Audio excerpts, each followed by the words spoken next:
तिवारीपुर गांव में दो परिवार रहते थे। मोहन का परिवार बहुत गरीब था, वहीं दूसरी तरफ सोहन का परिवार बहुत अमीर था। दोनों की पत्नियां गर्भवती हो जाती हैं। कश्मीरा, मैं चाहता हूँ कि हमारे घर पर एक बेटी पैदा हो। हम उसका नाम लक्ष्मी रखेंगे। पर मैं चाहती हूँ कि हमारे घर बेटा पैदा हो, हम उसका नाम कुबेर रखेंगे। कश्मीरा, ये तो सब ऊपर वाला ही तय करेगा। ऊपर वाला जो भी देगा हमें दिल से स्वीकार करना होगा। जी, आपने बिल्कुल सही कहा। वहीं दूसरी तरफ सोहन अपनी पत्नी से बातें कर रहा है। रानी, मुझे पूरा भरोसा है कि ऊपर वाला इस बार हमारे साथ गलत नहीं करेगा। ऊपर वाला अभी तक कर रहा था क्या? कोई भी संतान जीवित क्यों नहीं बचती हमारे यहाँ? इससे पहले 3 बार मुझे माँ बनने का मौका मिला, लेकिन जन्म होते ही वो चल बसे। जब तक हमारे घर संतान पैदा नहीं होती हम कोशिश करते रहेंगे, और तब भी अगर कुछ ना हुआ तो हम बच्चे गोद ले लेंगे ना। तुम परेशान मत हो, पैसों में बड़ी ताकत होती है। डिलीवरी का दिन आता है। गांव के छोटे से सरकारी अस्पताल में मोहन और सोहन दोनों की पत्नियों की डिलीवरी दिन एक ही है। सोहन जी, माफ कीजिए, या तो मैं सिर्फ आपकी पत्नी को बचा सकता हूँ या फिर बच्चे को। दोनों का बचना नामुमकिन है। डॉक्टर की बात सुनकर सोहन एक बार फिर से परेशान हो जाता है, क्योंकि ये घटना उसके साथ इससे पहले भी 2-3 बार हो चुकी थी। डॉक्टर साहब, अगर हमने बच्चे को बचाया तो माँ मर जाएगी। माँ को बचाया तो बच्चे को ना देखकर माँ वैसे ही मर जाएगी। प्लीज इस बार कुछ कीजिए। सोहन डॉक्टर के सामने गिड़गिड़ाने लगता है, लेकिन डॉक्टर नहीं मानता। उसके पास कोई भी ऑप्शन नहीं था कि आखिर वो क्या करे। डॉक्टर साहब, आप चाहे जितने रुपए ले लीजिए, 5 लाख 10 लाख, लेकिन कुछ ऐसा कीजिए कि माँ और बेटा दोनों बच जाए, या फिर रानी की गोद में किसी न किसी तरह जब सुबह उसकी आँख खुले तो एक औलाद होनी ही चाहिए। इतने में कंपाउंडर डॉक्टर के कान में आकर कुछ कहता है। आप जरा मेरे साथ आइए। सोहन डॉक्टर के साथ उसके केबिन में चला जाता है और दोनों अकेले में बातें कर रहे हैं। देखिए सोहन जी, मेरे पास एक जुगाड़ है। लगता है ऊपर वाले ने कुछ इंतजाम करके भेजा है इस बार। जल्दी बताइए डॉक्टर साहब, आखिर क्या करना होगा मुझे? इसी अस्पताल में एक माँ ने 2 जुड़वा बच्चियों को जन्म दिया है। अभी तक उन्हें ये नहीं पता है। अगर आप चाहें तो एक बच्ची मैं आपको दे सकता हूँ चुपके से, किसी को पता नहीं चलेगा। मैं तैयार हूँ डॉक्टर साहब। उस अस्पताल में मोहन और कश्मीरा की 2 जुड़वा बेटी पैदा होती हैं, लेकिन वो डॉक्टर चुपके से एक बेटी को सोहन की पत्नी के वार्ड में सुला देता है। जब रानी की आंख खुलती है तो वो अपने पास एक बच्ची को देखकर खुश हो जाती है। आज मैं बहुत खुश हूँ, ऊपर वाले ने मेरी सुन ली। इतने में वहाँ पर सोहन आ जाता है। आज तो तुम खुश हो ना रानी, हमारे घर एक बेटी ने जन्म लिया है, मुबारक हो। आपको भी मुबारक हो। मोहन और उसकी पत्नी कश्मीरा अपने घर में अपनी बेटी के साथ खेल रही हैं। बेटा लक्ष्मी, ये बिल्कुल तुम पर गई है कश्मीरा। हम अपनी बच्ची को बहुत ही नाजों से पालेंगे, इसे कोई भी तकलीफ नहीं होने देंगे। एक तरफ लक्ष्मी एक गरीब परिवार में बड़ी होने लगती है, तो वहीं दूसरी तरफ लक्ष्मी की ही बहन मीरा एक अमीर परिवार में बड़ी होने लगती है। गांव के सभी लोग एक ही स्कूल में पढ़ाई करते थे। लक्ष्मी और मीरा भी उसी स्कूल में पढ़ती थी, लेकिन दोनों इस बात से अनजान थीं कि वो दोनों सगी बहनें हैं।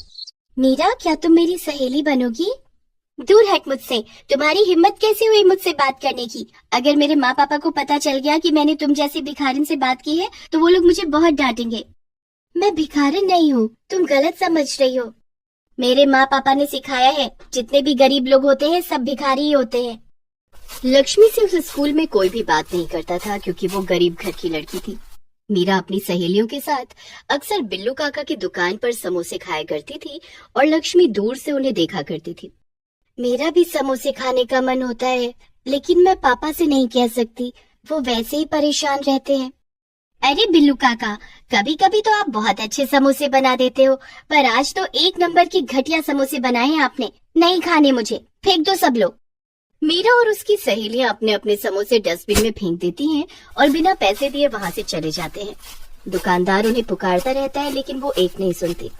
ये लोग तो खाने का इतना अपमान करते हैं, ऐसा बिल्कुल नहीं करना चाहिए। लक्ष्मी दूर से ये सब देख रही थी। चुपके से वो डस्टबिन के पास जाती है और सारे समोसे उठाकर ले आती है और अकेले में खाने लगती है। लेकिन तभी लक्ष्मी की ये हरकत दूर से वो दुकानदार देख लेता है और उसकी आंखों में आंसू आ जाते हैं। हे भगवान, कितना अंतर है इन दोनों में। लक्ष्मी के माता पिता खेतों में काम करके, मजदूरी करके अपनी बेटी को पढ़ा रहे थे। वहीं दूसरी तरफ सोहन की बेटी मीरा बहुत घमंडी हो चुकी थी, जबकि दोनों सगी बहनें हैं, पर इस बात से अभी तक अनजान है। एक दिन स्कूल से छुट्टी होने के बाद मीरा अपनी सहेलियों के साथ लक्ष्मी से बातचीत करने की कोशिश करती है। अरे लक्ष्मी, तुम पैदल ही जाती हो क्या? हाँ, मैं तो रोज अकेले ही पैदल चली जाती हूँ, क्योंकि मुझसे कोई बात ही नहीं करता। आज से तुम भी हमारे ग्रुप में शामिल हो जाओ। आज से हम सब दोस्त हैं। तुम सच कह रही हो? हाँ, मैं सच कह रही हूँ। हम सभी सहेलियां स्कूल के पीछे जंगल में अमरूद तोड़कर खाने जा रही हैं। क्या तुम हमारे साथ चलोगी? हाँ हाँ, क्यों नहीं, मुझे अमरूद खाना बहुत पसंद है। लक्ष्मी मीरा की सहेलियों के साथ स्कूल से थोड़ी दूर पर किसी जंगल में चली जाती है। मीरा और उसकी सहेलियां अचानक धीरे धीरे चलने लगती हैं और लक्ष्मी बड़ी ही खुशी के साथ उछलते कूदते आगे आगे जंगल में चलती जाती है। अचानक लक्ष्मी किसी दलदल में फंस जाती है। बचाओ बचाओ, मीरा मीरा, मैं डूब रही हूँ। मीरा और उसकी सहेलियां जोर जोर से हंसने लगती हैं। बड़ा मजा आया। मीरा अपनी सहेलियों के साथ उस जंगल से चली जाती है। उसकी अनजान बहन लक्ष्मी उस दलदल में डूबने लगती है। वहाँ पर उसे बचाने के लिए कोई नहीं है। तभी अचानक पेड़ से एक पीले रंग का सोने का सूट लक्ष्मी के ऊपर ही गिर जाता है। उसे पकड़कर लक्ष्मी दलदल से बाहर आ जाती है। तभी अचानक वो पीले रंग का खूबसूरत सूट बोलने लगता है।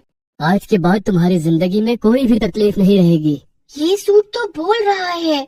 हाँ लक्ष्मी, मैं ही बोल रहा हूँ। मैं सोने का सूट हूँ। इस सूट में एक पॉकेट है। इससे जितना भी धन निकालती जाओगी कभी कम नहीं पड़ेगा। और जब तक ये सूट तुम्हारे घर में रहेगा तब तक पूरा परिवार संपन्न रहेगा। वो सोने का सूट लेकर सीधा अपने घर चली जाती है और अपने माता पिता को सारी बात बताती है। उसके बाद वो लोग बहुत धनवान हो जाते हैं, अच्छे घर में रहने लगते हैं। आगे हम देखते हैं कि लक्ष्मी अपने माता पिता के साथ कार में बैठकर कहीं जा रही थी। तभी मीरा की नजर उस पर पड़ जाती है। ये तो लक्ष्मी है। लक्ष्मी, लक्ष्मी। मीरा जोर जोर से लक्ष्मी को पुकारती है। उसकी आवाज सुनकर लक्ष्मी के पिता अपनी कार रोक देते हैं। मीरा उसके पास आ जाती है। लक्ष्मी, तुम तो पूरी तरह से बदल गई। तुम इतने दिन से स्कूल क्यों नहीं आ रही थी? उस जंगल वाली घटना के बाद मुझे बहुत पछतावा हुआ। मैं दोबारा वापस आई थी लेकिन तुम मिली ही नहीं। मैं तुमसे माफी मांगना चाहती हूँ। मेरे पापा ने दूसरे स्कूल में मेरा एडमिशन करवा दिया था, इसलिए मैं अब उस स्कूल में नहीं आती हूँ। और तुम मुझसे माफी मत मांगो। बच्चे तो ऐसी हरकतें किया ही करते हैं, उसमें बुरा मानने वाली क्या बात है? किस बात की माफी मांग रही हो बेटा? अरे कुछ नहीं पापा, हम लोग खेल रहे थे। मीरा ने उस खेल में बेईमानी कर ली थी, उसी की माफी मांग रही है और कुछ नहीं। इतने में वहाँ पर मीरा के पिताजी भी आ जाते हैं। उनकी हालत अब पहले से बहुत खराब हो चुकी थी। उनका सारा धंधा चौपट हो चुका था, इस वजह से अब वो लोग गरीब हो चुके हैं। मीरा, यहाँ क्या कर रही हो? पापा, ये मेरी सहेली है लक्ष्मी और ये उनके माता पिता। क्या मैं आप लोगों से कुछ बात कर सकता हूँ? हाँ हाँ, क्यों नहीं भाई साहब। मुझे पैसों का बहुत घमंड हो गया था, इसीलिए मेरा सारा बिजनेस चौपट हो चुका है। मैं सब कुछ पैसे को ही मानता था। एक बात मैं आपको बताना चाहूंगा, वरना मेरे अंदर वो एक बोझ सा हमेशा बनकर रहेगा। आखिर ऐसी क्या बात है जो आप मुझे बताना चाहते हैं? मैं आपका कर्जदार हूँ। उस दिन आपके घर एक नहीं बल्कि जुड़वा बेटी पैदा हुई थी। अगर आप चाहे तो डॉक्टर से पूछ लीजिए। मेरी पत्नी का मिसकैरेज हो गया था, लेकिन ये बात मैंने उससे छुपा ली और डॉक्टर को 5 लाख रुपए देकर चुपके से आपकी एक बेटी मैंने ले ली। इसका मतलब लक्ष्मी और मीरा सगी बहनें हैं? हाँ भाई साहब। लक्ष्मी मेरी बहन है। मैं बहुत खुश हूँ पापा। मैंने अपनी बहन के साथ कितना गलत किया। तो इस तरह से दोनों बहनों को पता चल जाता है कि वो दोनों सगी बहनें हैं। मोहन सोहन के बिजनेस में उसकी मदद करता है और दोनों परिवार एक साथ मिलकर रहने लगते हैं।